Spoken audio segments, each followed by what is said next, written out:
गडचिरोली जिल्ह्यातील अहेरी तालुक्यातून एक धक्कादायक बातमी समोर येत आहे। राजाराम ग्रामपंचायतमध्ये सध्या घाणीचं साम्राज्य पसरलं आहे। सांडपाणी, कचऱ्याचे ढिगारे आणि तुंबलेल्या नाल्यांमुळे नागरिक हैराण झाले आहेत। विशेष म्हणजे ग्रामपंचायतीने लाखो रुपये खर्च करून खरेदी केलेली ई कचरा गाडी सध्या कोमात असल्याची चर्चा आहे।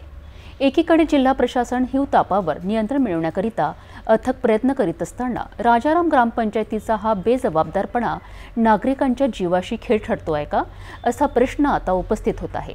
काय आहे नेमकी परिस्थिती आणि प्रशासनाची यावर काय आहे भूमिका, हे आपण जाणून घेणार आहोत। अहेरी तालुक्यातील राजाराम ग्रामपंचायत सध्या विविध समस्यांनी ग्रासली आहे। गावातील रस्ते, घरांचे परिसर आणि वस्त्यांमध्ये सांडपाणी तसेच कचऱ्याने भरलेल्या नाल्यांची स्वच्छता होत नसल्याने मोठ्या प्रमाणात दुर्गंधी पसरली आहे। या दुर्गंधीमुळे आणि डासांच्या वाढत्या प्रादुर्भावामुळे नागरिकांना आरोग्याच्या गंभीर समस्यांना सामोरे जावे लागत आहे। एकीकडे गडचिरोली जिल्ह्यात हिवतापाचे रुग्ण वाढत आहेत। काही ठिकाणी दुर्दैवाने रुग्ण दगावत असल्याची ही बातमी आहे।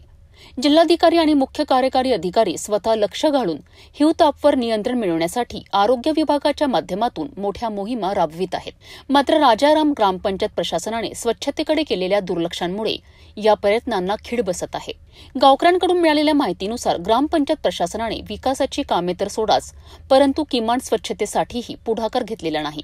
नागरिकांमध्ये याबद्दल तीव्र नाराजी आहे। सर्वात धक्कादायक बाब म्हणजे राजाराम ग्रामपंचायतीने लाखो रुपये खर्च करून ई कचरा गाडी खरेदी केली आहे। नागरिकांना आशा होती की या गाडीमुळे सुका आणि ओला कचरा उचलण्याची समस्या सुटेल, पण ही ई कचरा गाडी सध्या ग्रामपंचायत हद्दीत धूळ खात पडून आहे।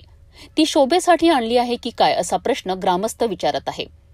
या गाडीचा उपयोग का होत नाही याचे उत्तर अजूनही गावकऱ्यांना मिळालेले नाही।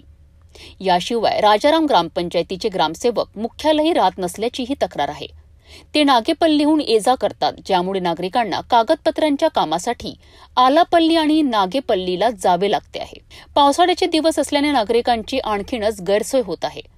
शासन आपल्या दारी या उपक्रमाचे काय, असा सवाल आता नागरिक उपस्थित करीत आहेत। ग्रामस्थांनी शुद्ध पिण्याचे पाणी, नाले सफाई आणि कचरा व्यवस्थापन या समस्यांवर तातडीने लक्ष देऊन योग्य ती कारवाई करण्याची मागणी केली आहे। एकीकडे राज्य आणि जिल्हा प्रशासन जनतेच्या आरोग्यासाठी विविध मोहिमा राबवित असताना राजाराम ग्रामपंचायतीचा हा बेजबाबदारपणा अत्यंत चिंताजनक आहे। ई कचरा गाडी असूनही तिचा वापर न होणे, नाल्यांची स्वच्छता न करणे आणि ग्रामसेवकांचे मुख्यालयी गैरहजर असणे या सर्व गोष्टी गंभीर प्रश्न निर्माण करतात। गावकऱ्यांनी आता थेट शासन आणि प्रशासनाकडे लक्ष देण्याची आणि तातडीने कारवाई करण्याची मागणी केली आहे।